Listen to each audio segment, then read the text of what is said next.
Hi everybody, today we're going to look at the Squier 40th Anniversary Vintage Telecaster.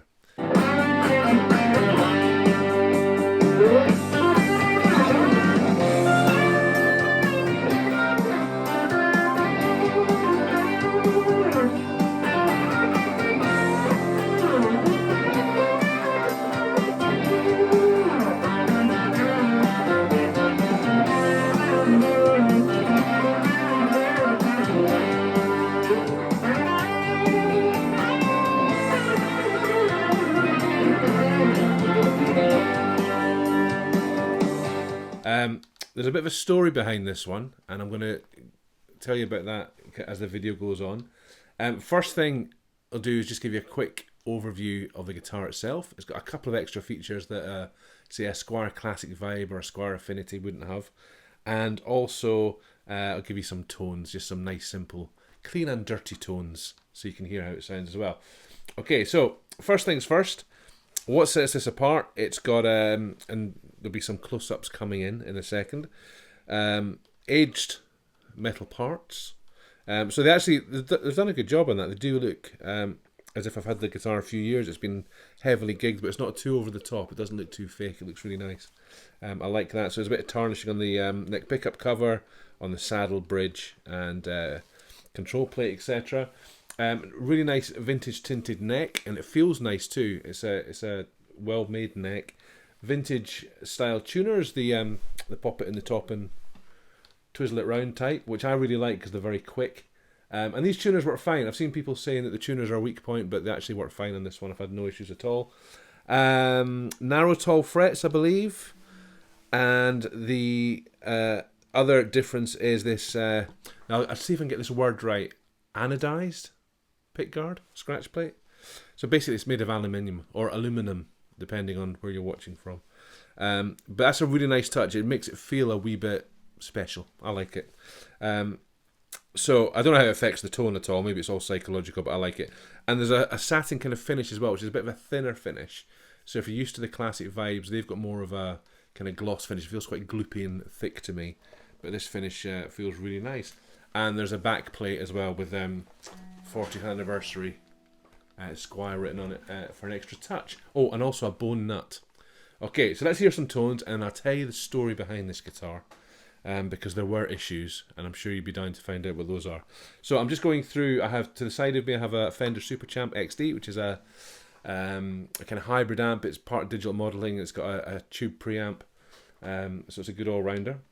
So let me play through a couple of things. So we'll go on the neck pickup, and I'll just play some chords through for you.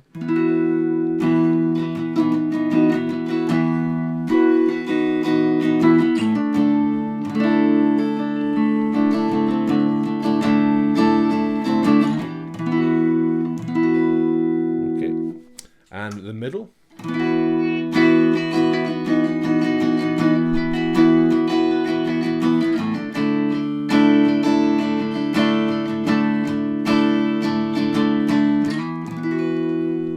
And then the bridge.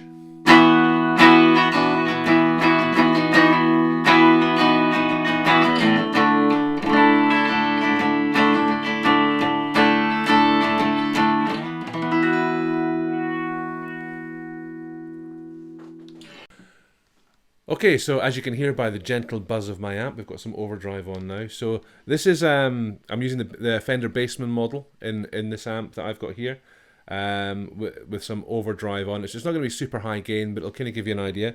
So let's go back to the neck pickup, see how that sounds.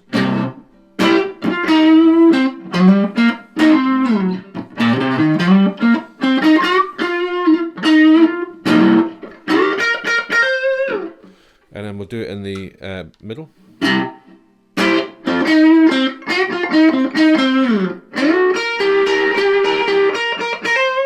So a little bit more bite as you get up, and then...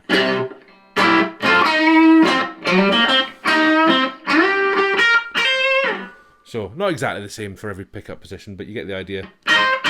So that one, the bridge pickup really bites out, really kind of sticks out.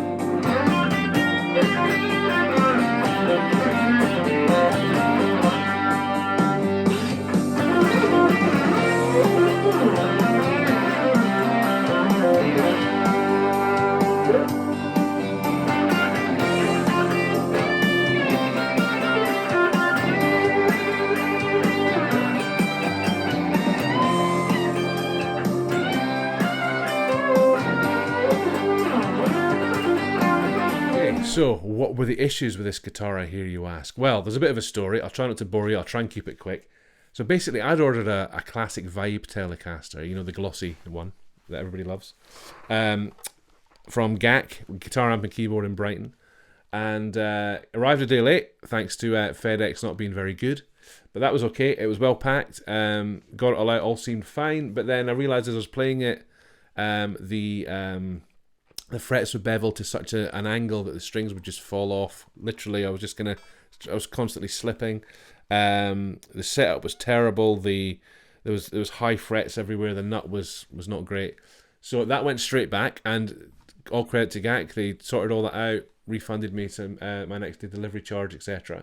Now, while I was on their website, I noticed a couple of these 40th anniversary teles, the vintage edition, and I really like the look of it. So I said to them, look, you know, I'll send that one back, but I'll buy a vintage one.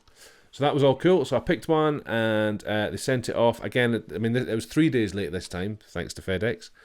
It'd been quicker coming by pigeon.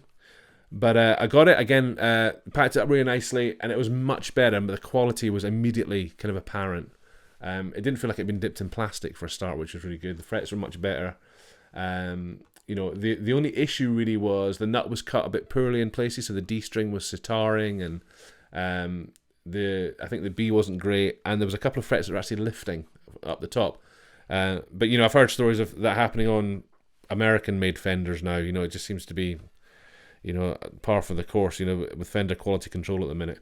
But anyway, I liked the rest of the guitar. It sounded great, and there was only a couple of issues. So I took it to a local luthier repair guy who called Cal, who fixed it up for me. He didn't need to replace the nut. He just basically cut it properly and filled bits that needed filling, etc., and trimmed it down.